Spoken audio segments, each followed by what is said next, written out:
나라. 아멘. 할렐루야. 이른 새벽 주님의 말씀을 사모하며 새벽 기도의 자리에 참여하신 모든 분들과 또 영상으로 함께하는 모든 분들에게 우리의 영원한 소망이 되시는 하나님의 평강이 함께 하시기를 먼저 주님의 이름으로 축원합니다. 오늘 말씀의 제목은 하나님이 세우신 교회의 사명입니다. 하나님이 세우신 교회의 사명. 요한계시록 10장 1절에서 17절까지의 말씀은 크게 두 부분으로 나누어져 있습니다.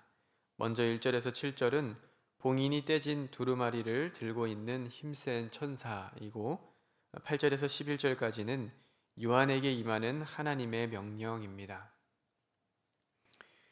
오늘 본문인 요한계시록 10장의 말씀은 앞선 8장과 9장에 진행된 6개의 나팔 재앙 이후에 7번째 나팔 재앙이 임하기 전에 위치한 본문으로 요한계시록의 구조를 살펴보면 요한계시록을 읽는 성도들로 하여금 하나님의 진노와 심판에 너무 집중한 나머지 두려움과 공포만을 가지는 것이 아니라 하나님의 심판 가운데 존재하는 하나님의 위로와 소망을 깨달을 수 있도록 중간에 분위기를 환기할 수 있는 오늘과 같은 본문이 배치되어 있음을 볼 수가 있습니다.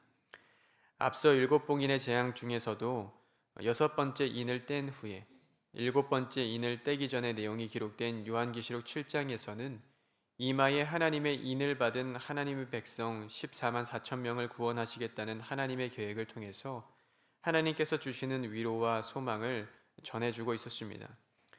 이처럼 요한계시록의 재앙 사이에 삽입되어 있는 본문들은 주로 하나님의 계획 가운데에 있는 성도들의 미래와 운명이 어떠한지, 또 세상이 멸망하는 것에서 끝나는 것이 아니라 회복으로 끝난다는 사실을 전달하며 고난받는 주의 공동체에 대한 하나님의 위로와 소망, 그리고 교회가 하나님의 통치 아래에 있음을 전달하고 있습니다.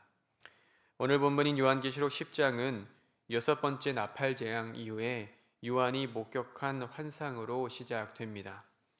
요한계시록 10장 1절에서 2절의 말씀을 보면 내가 또 보니 힘센 다른 천사가 구름을 입고 하늘에서 내려오는데 그 머리 위에 무지개가 있고 그 얼굴은 해 같고 그 발은 불기둥 같으며 그 손에는 펴놓인 작은 두루마리를 들고 그 오른발은 바다를 밟고 왼발은 땅을 밟고라고 기록되어져 있습니다.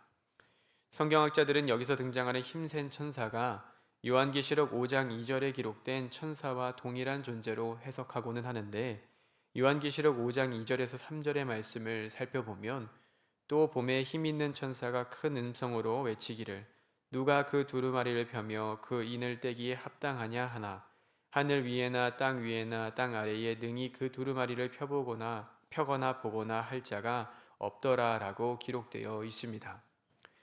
요한계시록 5장의 말씀에 등장하는 이 힘있는 천사는 하나님의 손에 들린 두루마리의 인을 뗄 존재가 없다고 이야기하였는데 앞선 7봉인의 재앙에서 어린 양으로 상징되는 예수 그리스도께서 이 봉인을 떼었고 이 봉인을 뗄 때마다 재앙이 일어났지만 정작 그 내용이 무엇인지는 기록되어 있지 않았기 때문에 이제는 봉인이 풀린 그 두루마리를 천사가 손에 가진 채로 요한 앞에 나타난 것입니다. 요한계시록 9장까지 6나팔의 재앙이 임하였음에도 불구하고 자신들의 행위를 회개하지 않았던 사람들의 모습에 이어서 오늘 본문 요한계시록 10장에서는 봉인이 풀린 두루마리를 가진 채로 요한 앞에 나타난 천사의 환상을 통해서 이 환상이 어떤 의미가 있는지 살펴보는 시간이 되기를 원합니다. 말씀을 통해 하나님께서 우리에게 주시는 교훈은 어떤 것이 있는지 함께 살펴보고 함께 기도의 제목을 삼고자 합니다. 첫째로는 고난 중에도 하나님의 소망을 바라보아야 합니다. 오늘 본문에서 요한이 천사의 환상을 보았을 때 요한은 반모섬의 유배 중이었습니다. 요한계시록 1장 9절의 말씀을 살펴보면 나 요한은 너희의 형제요 예수의 환난과 나라와 참음에 동참하는 자라 하나님의 말씀과 예수를 증언하였으므로 말미암아 반모라 하는 섬에 있었더니라고 기록되어져 있습니다. 성경학자들은 사도 요한이 주후 95년경에 로마 황제 도미티아누스의 통치 시기에 종교적인 박해로 인해서 반모섬에 유배되었다고 말하고 있습니다. 도미티아누스의 통치 시기에는 황제 숭배가 강요되는 시기였는데 사도 요한은 황제 숭배를 거부하면서 경배를 받으실 분이 오직 하나님과 예수 그리스도 뿐임을 전하였고, 이로 인해서 황제에 대한 반역의 혐의로 정치범을 수용하던 반모섬에 유배되었던 것이었습니다. 그런데 사도 요한은 박해로 인해 반모섬에 유배당하였을 때 시리에 빠져 낙담한 채로 있었던 것이 아니라 하나님께서 보여주신 환상을 기록한 이 요한계시록을 작성하였습니다. 요한이 요한계시록을 작성할 당시 그의 상황은 그의 인생 중에 최악의 상태에 빠져 있었는지도 모릅니다. 그가 예수님의 제자로서 세계와 열방에 복음을 전하라는 그 예수님의 명을 따라서 복음을 전했지만 극심한 박해와 여러 가지 어려움에 봉착할 수밖에 없었습니다. 심지어는 섬에 유배되기까지 하는 인생의 어려움 가운데에 빠져 있을 때 오늘 본문과 같이 하나님의 천사가 요한 앞에 나타난 것이었습니다. 요한 앞에 나타난 천사는 요한에게 이렇게 말합니다. 요한계시록 10장 11절 말씀에 그가 내게 말하기를 내가 많은 백성과 나라와 방언과 임금에게 다시 예언하여야 하리라. 요한이 반모섬에 유배되어 있을 때 하나님의 천사가 그에게 나타나서 세계와 열방에 다시 예언하여야 할 것이라고, 곧 하나님의 복음의 메시지를 다시 전하여야 한다고 말씀하고 있는 것입니다. 아직 요한이 반모섬에 유배되어 있는데 풀려나지 않았음에도 이런 이야기를 전하고 있는 것이었습니다. 이 말씀을 통해서 우리는 중요한 영적인 원리를 깨달을 수가 있는데, 바로 하나님께서는 하나님의 사명 맡은 자를 끝까지 포기하지 않으시고 그가 하나님의 사명을 온전히 감당할 수 있도록 하신다는 것입니다. 잊지 않았다라는 책의 저자로 잘 알려진 케네스 베 선교사님은 2012년 18번째로 북한을 방문하던 도중에 가방 속에 있던 하드디스크가 발견되어 북한에 억류되었습니다. 당시 케네스 베 선교사님의 그 외장 하드디스크에는 6년간의 중국 선교와 또 2년간의 북한 선교에 관한 많은 자료들이 있었고, 그로 인해서 북한 정보를 전복시키려고 했다는 죄목으로 무려 15년간의 노동교화형에 처하게 되었습니다.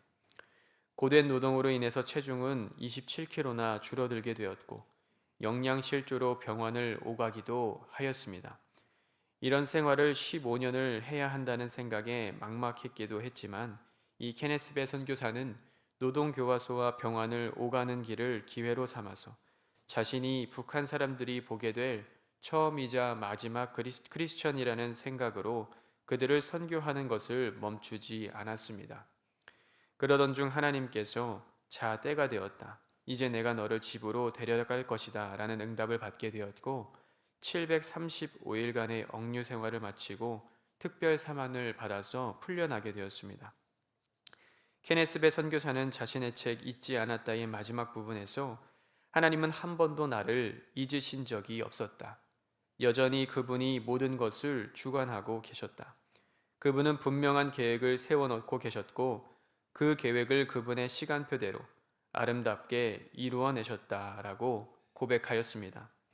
그러면서 하나님은 억류 기간 동안 나를 잊지 않으셨던 것처럼 북한 사람들도 잊지 않고 계신다. 하나님은 내게 긍휼을 베풀어 주셨던 것처럼 북한을 향해서도 긍휼을 품고 계신다라고 고백하였습니다. 사랑하는 성도 여러분, 오늘 본문에서 요한에게 복음의 메시지를 다시 전하여야 한다고 말씀하고 있는 것은 아직 요한의 사명이 끝나지 않았다는 것이며, 이는 요한을 향한 하나님의 일하심 역시 아직 끝나지 않았다는 것을 증거하는 것이었습니다. 마찬가지로 우리 하나님께서는 우리가 인생의 고난 중에 놓여 있을 때, 어려움 중에 있을 때, 하나님의 손길이 미치지 않는 것 같은 상황에 놓여 있을 때에도 우리를 향한 하나님의 분명한 계획을 갖고 계시는 줄로 믿습니다.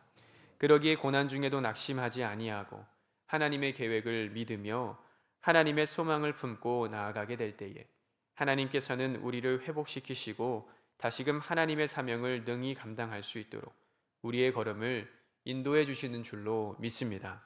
둘째로 하나님의 말씀을 삶으로 살아내야 합니다. 하나님의 말씀을 삶으로 살아내야 합니다. 오늘 본문 요한계시록 10장 8절에서 9절 말씀에 하늘에서 나서 내게 울리던 음성이 또 내게 말하여 이르되 내가 가서 바다와 땅을 밟고 서 있는 천사의 손에 펴놓인 두루마리를 가지라 하기로 내가 천사에게 나아가 작은 두루마리를 달라 한즉 천사가 이르되 갖다 먹어버리라 내 배에는 쓰나 내 입에는 꿀같이 달리라 하거늘이라고 기록되어져 있습니다.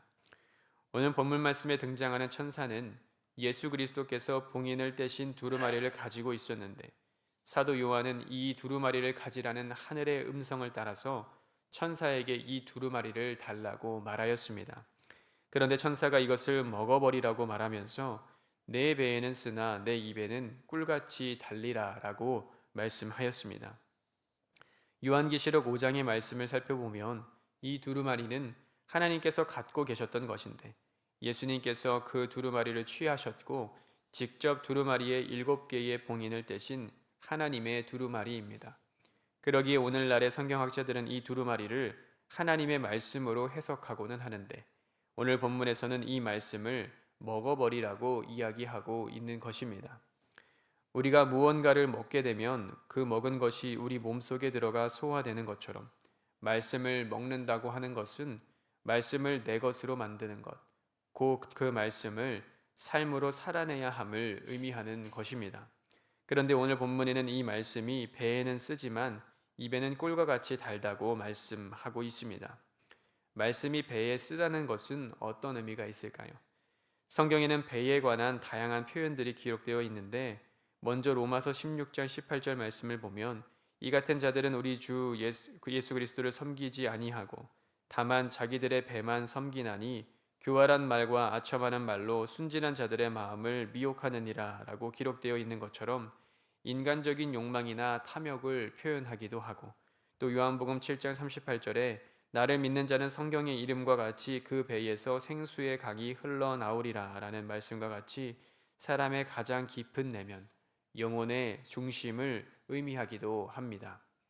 즉 하나님의 말씀이 우리 배에 쓰다라고 하는 것은 이 말씀을 우리의 삶으로 살아냄에 있어서 인간적인 욕망이나 탐욕에 저항을 받는다는 것이며 우리의 깊은 내면, 곧 영혼의 중심에서 이 말씀을 받아들이는 것이 고되고 어려움을 표현하고 있는 것입니다.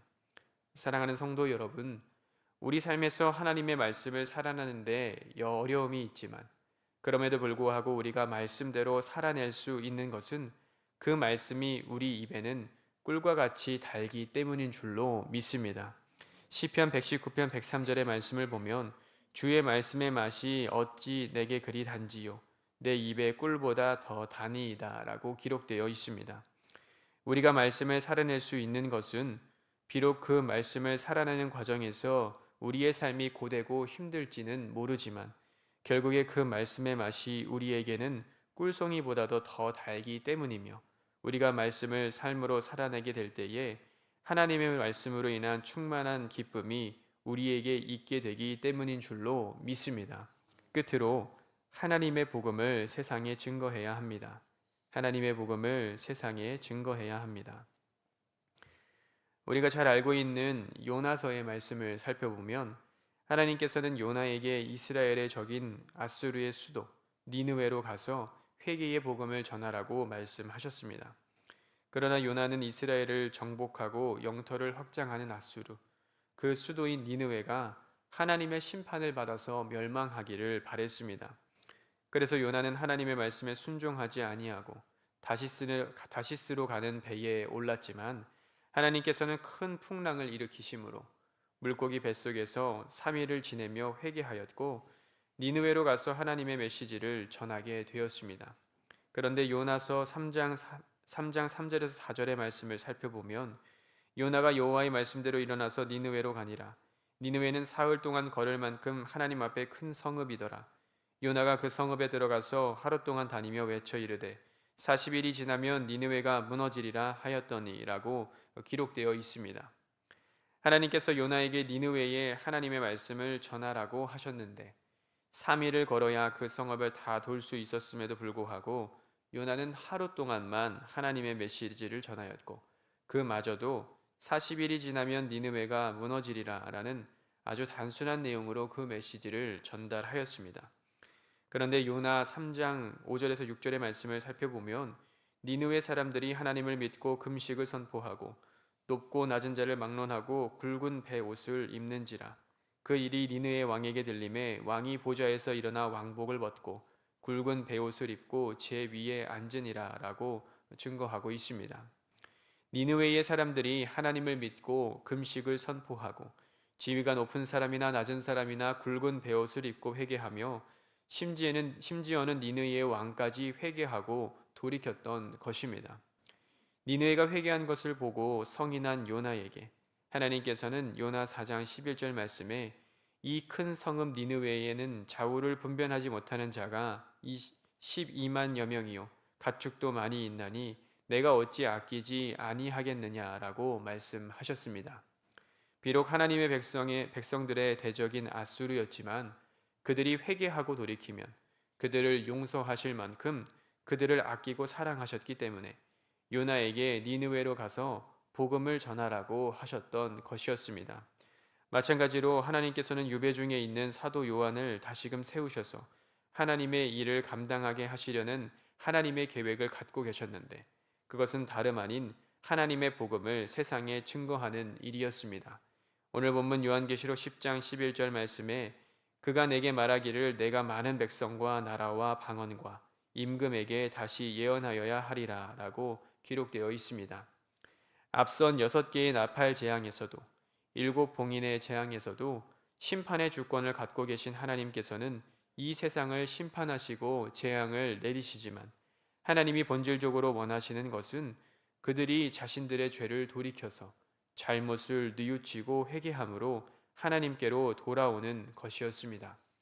하나님께서는 하나님께로 돌아오는 이들의 죄를 용서하시고 다시금 하나님의 백성으로 삼으시기를 원하시기 때문입니다. 그러기에 하나님께서는 오늘 본문에서 반모섬에 유배 중인 사도 요한에게 환상을 보여주시며 그가 다시 세계와 열방에 하나님의 복음을 전하기를 말씀하시는 것입니다. 사랑하는 성도 여러분, 하나님께서는 세계와 열방이 하나님께로 돌아오기를 원하시는 줄로 믿습니다.